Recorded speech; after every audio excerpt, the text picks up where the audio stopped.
جب واسطہ اور راستہ صرف اللہ سے جڑ جائے تو دل ٹوٹا نہیں کرتی۔ اللہ جب ناراض ہو تو روٹی نہیں چھینتا بلکہ سجدے کی توفیق چھین لیتا ہے۔ جن کا بھروسہ اللہ ہو ان کی منزل کامیابی ہے۔ اگر اللہ تمہیں وہاں تک نہیں لے کر گیا جہاں تم جانا چاہتے تھے تو یقین رکھو بہتر ہوگی وہ جگہ جہاں وہ تمہیں اپنی مرضی سے لے جائے۔ ممکن یا ناممکن تو ہماری سوچ ہے، اللہ کی ذات کے لیے تو سب ممکن ہے۔ کل کی فکر مت کرو، جس رب نے آج تک سنبھال لیا ہے وہ آگے بھی سنبھال لے۔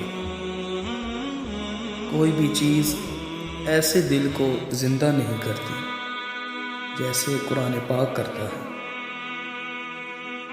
یقین کیجئے کچھ باتیں صرف اللہ سے کہنے والی ہوتی ہیں۔